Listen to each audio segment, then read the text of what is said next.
Fala aí, galera, sejam muito bem-vindos ao canal Física 10.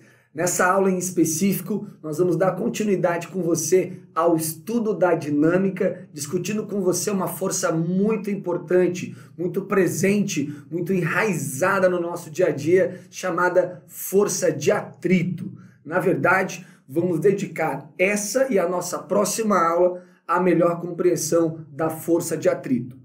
Antes de eu dar continuidade à aula, vou pedir a você que de repente ainda não é inscrito no nosso canal, nos dê o seu voto de confiança, se inscreva e participe do nosso canal aí, que toda semana está oferecendo aulas diferenciadas para você, ok?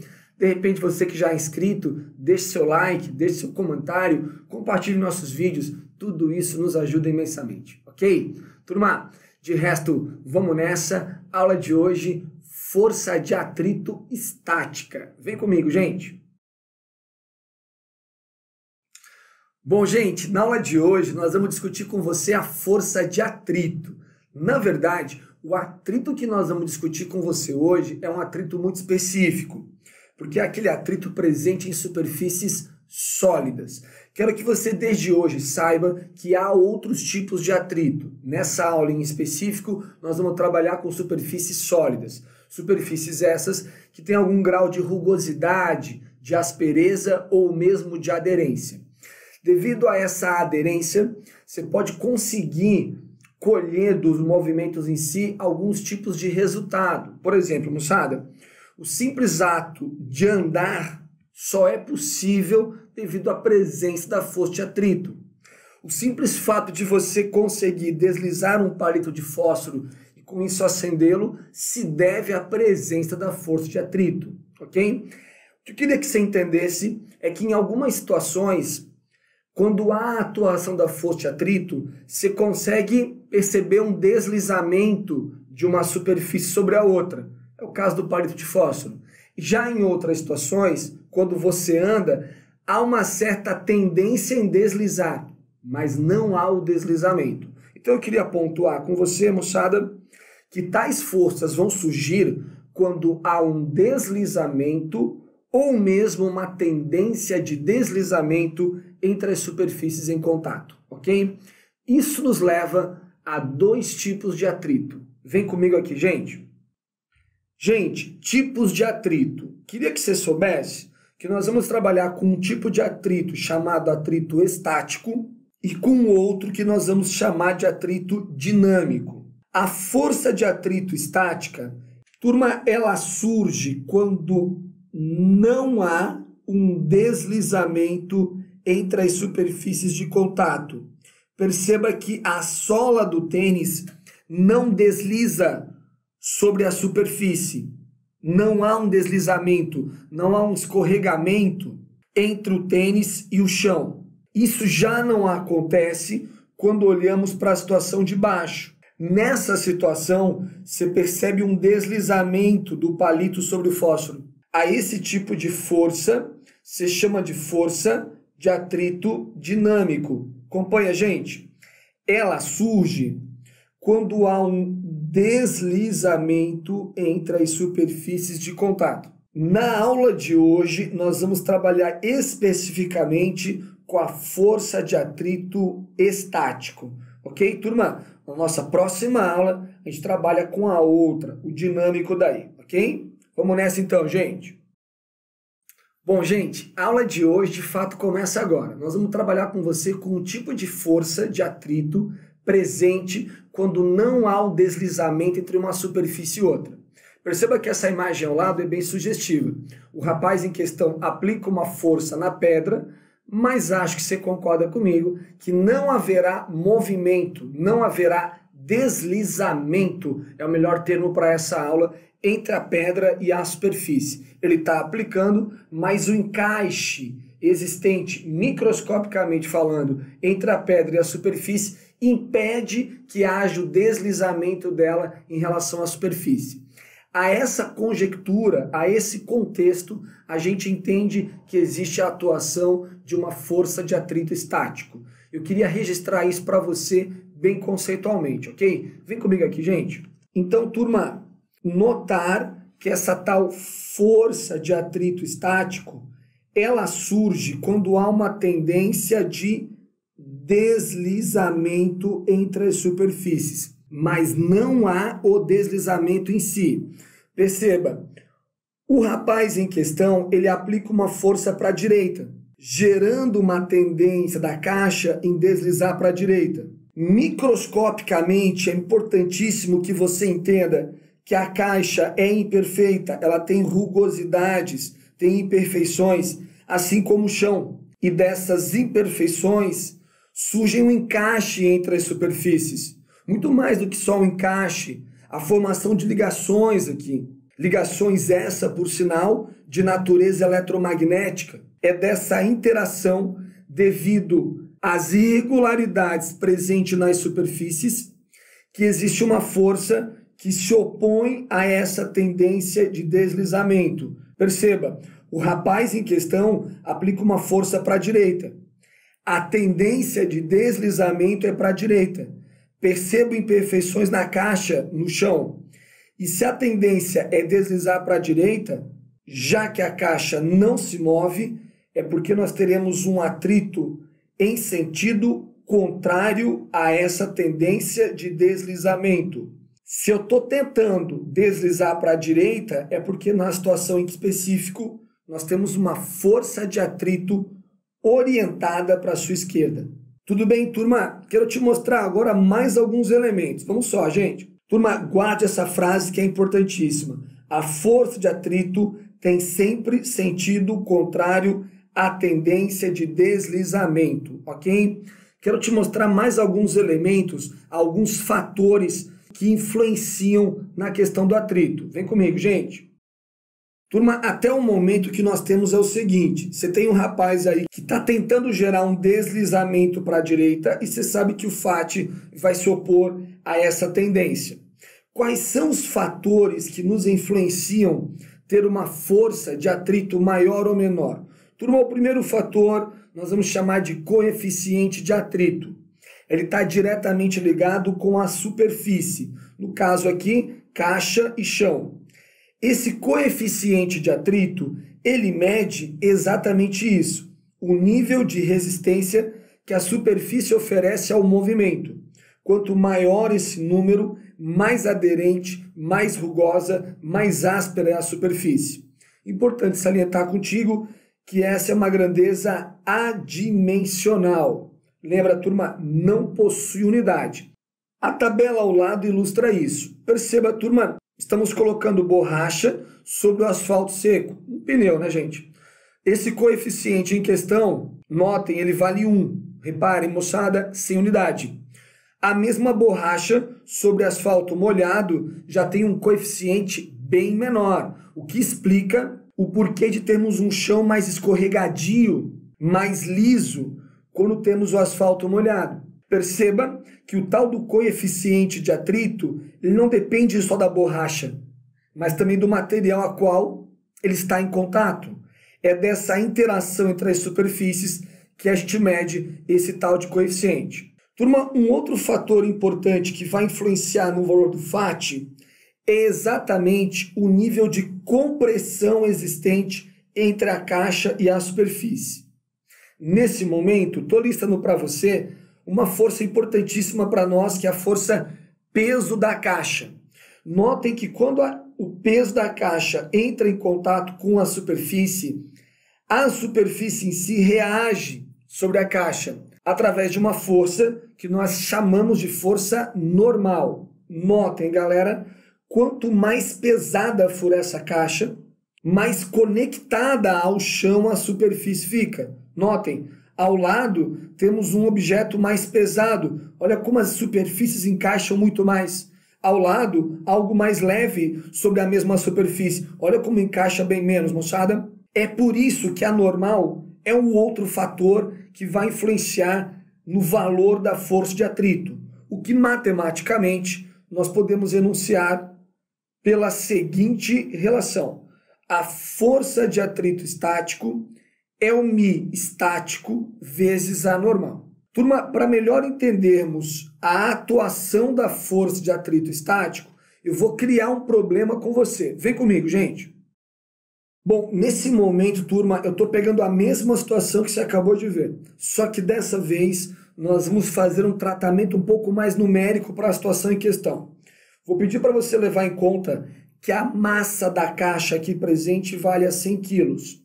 E, obviamente, turma, vamos levar em conta também que a gravidade vale 10 metros por segundo ao quadrado e, com isso, eu conseguiria achar o valor da força-peso dessa caixa, que você concorda comigo, está ficando algo bem rotineiro para você. Vamos pegar a massa que vale 100, multiplicar pelo G igual a 10, e vamos encontrar um peso valendo 1000 newtons para a gente. Notem que a força-peso está comprimindo o chão com 1000 newtons, e como nós temos uma superfície, ela reage naquilo que chamamos de força normal. Na questão proposta, como ele está apertando com 1000 newtons o chão, a normal em questão aqui valerá também 1000 newtons. Perceba também que eu listei para você aqui o coeficiente de atrito estático presente entre a caixa de madeira e o chão, valendo 0,4. O nosso trabalho nesse momento, turma, é exatamente achar a força de atrito estático presente entre a superfície e o chão. Notem que o trabalho está simples, porque o nosso coeficiente já foi dado, vale 0,4, e a normal, acabamos de discutir, ela valerá para nós 1000 newtons. 0,4 vezes 1000 nos leva a uma força de atrito valendo 400 newtons. Quero só mostrar para você que existe um detalhe nesse 400 aqui. Turma, esse 400 newtons que você acabou de encontrar comigo ali, ele também pode ser chamado de força de destaque. Esse 400, ele revela o seguinte para você. Se você pensar microscopicamente, a caixa possui imperfeições, o chão também, eles estão encaixados. Enquanto não for feita uma força maior que 400 newtons, não haverá o desencaixe, não haverá o deslizamento. Esse 400 nos revela que o movimento só se dará quando o homem em questão aplicar sobre uma caixa uma força maior que 400 newtons. Enquanto isso não acontecer, não haverá o movimento. Por isso, eu fiz ao lado para você aí uma tabela. Essa tabela, ela vai justamente aumentar gradativamente o valor da força aplicada. E a cada momento, nós vamos colher uma força de atrito. É isso que eu quero discutir com você agora. Vem comigo aqui, gente. Por exemplo, galera, se nós estivermos aplicando 100 newtons de força sobre a caixa, que fique claro, turma, a força aplicada é essa força em vermelho aqui. Ao aplicarmos 100, 100 não vence a força de atrito de destaque. Logo, a caixa continua parada, o atrito é estático. O que a gente, em geral, costuma errar é achar que esse valor do FAT valerá 400 newtons. Turma, se você empurrasse uma caixa com 100 e ela reagisse em você com 400, essa caixa começaria a perseguir você pelas ruas. Moçada, o que vai acontecer aqui é que ao aplicarmos esses 100 newtons de força, o atrito vai justamente cancelar a força aplicada, até porque a caixa se encontra em repouso.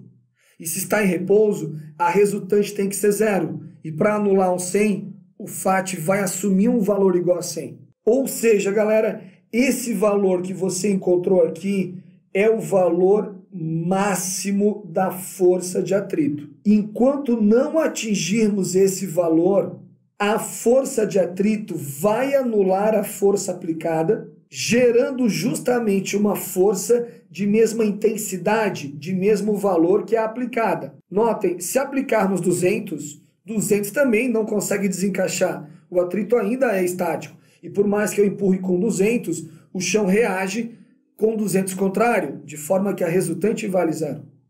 Mas ao aplicarmos 400, será que haverá movimento? Turma, a resposta é não. O atrito ainda é estático. Ele assume o seu valor máximo. E você pode chamar essa última situação de uma situação de iminência do movimento. Iminência do movimento. E quero salientar para você que sempre que for garantido para você, estamos numa situação de iminência do movimento, é que você pode dizer que o valor da força aplicada, ela é exatamente em módulo, em valor, igual à força de atrito estática máxima presente entre as superfícies. Para deixar isso um pouquinho mais claro para você, vou resolver algumas questões com você. Vem comigo aqui, gente. Exemplo 1, turma, PUC Paraná adaptada. Um bloco de massa 3 kg está apoiado sobre uma mesa plana, horizontal e preso a uma corda ideal. A corda passa por uma polia ideal, notem que é uma polia fixa, sem problema nenhum, porque o mesmo fio que está passando aqui também passa aqui. E lembrando sempre que se o fio for o mesmo, a tração será a mesma. E na sua extremidade final existe um gancho de massa desprezível, conforme mostra o desenho. Uma pessoa pendura suavemente um bloco de massa 1 kg no gancho. O coeficiente de atrito estático entre o bloco e a mesa valerá 0,5. Determine a força de atrito que a mesa exerce sobre o bloco. Turma, vamos nessa. Vamos primeiramente colocar as forças aqui presentes. Vamos começar com a força peso, ok? Turma, estou esticando aqui o peso no bloco A para baixo e eu percebo, turma, lá no enunciado, que a massa do A vale 3, a gravidade vale 10, com isso o peso do A vale para nós 3 vezes 10, 30 newtons. Como já estou por aqui, já vou representar para você a força-peso que atua no bloco B. Tá tranquila também, porque veja que a massa é 1, o G é 10 e com isso o peso do B valerá para nós 10 newtons. Perceba que o bloco A está em contato com a superfície e desse contato geramos uma força normal que atua sobre o bloco A. Como nós estamos apertando o chão com 30 newtons, a normal que atua no A vale para nós 30 newtons. Perceba que não temos normal entre o bloco B e a superfície, afinal, não existe contato entre eles. Mas ao colocarmos o bloco B suavemente sobre esse gancho, perceberemos que o fio ficará esticado. Perceberemos, inclusive, na caixa A, uma tendência em deslizar nesse sentido. Isso se dá porque ao pendurar o bloco B no fio, o fio fica esticado e através da tração nós perceberemos uma tendência de movimento para a direita, devido à aplicação dessa tração para a direita. Como a tendência de movimento se dá para a direita, devido à aplicação da tração, podemos garantir para você que a força de atrito em questão, ela atua para a esquerda. Força de atrito para a esquerda. O que a questão perguntou para a gente é exatamente isso. Quanto vale a força de atrito estática presente entre a superfície e a mesa? Bom, se o cidadão pediu para nós encontrarmos a força de atrito estática, a coisa não está difícil não, gente. Nós vamos pegar o coeficiente de atrito, que vale 0,5, vamos multiplicar pela normal, que vale 30 newtons, e ao fazermos 0,5 vezes 30, você vai encontrar conosco aqui 15 newtons. No entanto, boa parte dos senhores marcaria a alternativa A, caindo numa armadilha. Na verdade, se não pode deixar de levar em conta que a força de atrito que se acabou de encontrar é o valor máximo da força de atrito, o que não necessariamente está assumido na situação em questão. Se aplicarmos uma força maior que 15, ou melhor dizendo, se a tração for maior que 15, a caixa vai entrar em movimento, vai deslizar. Isso é a próxima aula, é o fato cinético ou dinâmico. Mas a pergunta é, quanto vale a atração? Turma, a atração ela foi gerada exatamente pelo peso do bloco B. E o peso do bloco B vale 10 newtons. Com isso, o bloco B esticou o fio com 10. A tração, portanto, vale 10. E aí que fique claro, você está aplicando 10 para a direita, mas o bloco não se movimentou. Se o bloco não se movimentou, a resultante vale 0. Tanto é que a força peso foi anulada pela normal. E alguém anulou a tração. Quem anulou a tração? O FAT, que obviamente não poderá estar assumindo um valor igual a 15. Se estamos puxando com 10, é porque nesse momento o FAT em questão assumiu um valor de 10 newtons. Uma questão muito difícil, hein, gente? Fica ligado. Vamos para a próxima. Exemplo 2, turma. Uma pessoa necessita da força de atrito em seus pés para se deslocar sobre uma superfície.